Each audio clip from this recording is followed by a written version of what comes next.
இளம் பெண்ணை காதல் திருமணம் செய்து அழைத்துச் சென்ற இளைஞர் அவரை கொடுமைப்படுத்தி மீண்டும் தந்தை வீட்டுக்கே அனுப்பியுள்ளார். ஏற்கனவே ஆத்திரத்தில் இருந்த மாமனார் மனைவியை சமாதானப்படுத்தி அழைத்து வர வந்த மருமகன் தலையில் கல்லை போட்டு கொலை செய்துள்ளார்.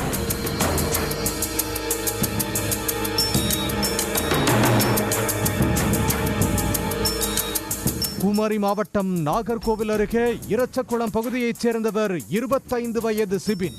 இவர் 2 ஆண்டுகளுக்கு முன்பு மயிலாடிப்புதூர் பகுதியைச் சேர்ந்த ஞானசேகரன் என்பவரின் மகள் சகாய ஷீபாவை காதலித்து திருமணம் செய்துள்ளார். காதல் தம்பதி இடையே அடிக்கடி தகராறு ஏற்படும் என கூறப்படுகிறது. இதில் சகாய சீபா கோபித்துக் கொண்டு தனது தந்தை வீட்டிற்கு செல்வது வழக்கம். இதேபோல் கடந்த 1 வாரத்துக்கு முன்பு கணவருடன் சண்டை போட்டுவிட்டு தனது தந்தை வீட்டிற்கு சென்று சகாய ஷீபா தங்கியுள்ளார். தனது மனைவியை சமாதானப்படுத்தி வீட்டிற்கு அழைத்து வர மாமனார் வீட்டிற்கு சிபின் சென்றுள்ளார். மகளை காதலித்து திருமணம் செய்ததுடன் அவரை கொடுமைப்படுத்துவதாக கருதிய மாமனார் மருமகன் சிபின் மீது ஆத்திரத்தில் இருந்துள்ளார்.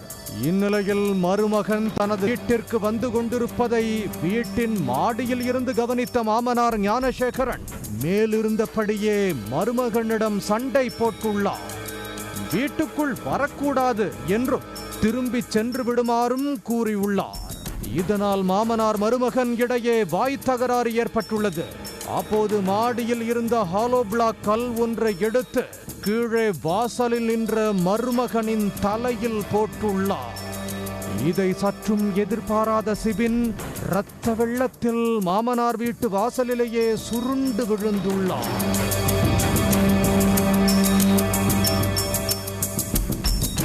இதனை கண்ட அக்கம் பக்கத்தினர் சிபினை மீட்டு ஆசாரிப்பள்ளம் அரசு மருத்துவக் கல்லூரி மருத்துவமனையில் தீவிர சிகிச்சை பிரிவில் சேர்த்தனர். அங்கு சிபினுக்கு மருத்துவர்கள் தீவிர சிகிச்சை அளித்த நிலையில் அவர் சிகிச்சை பலனளிக்காமல் பரிதாபமாக உயிரிழந்தார். ஏற்கனவே கொலை முயற்சி வழக்கு பதிவு செய்து ஞானசேகரனை 5 கிராமம் போலீசார் கைது செய்தனர். இந்த நிலையில் அந்த வழக்கை கொலை வழக்காக மாற்றியுள்ளனர்.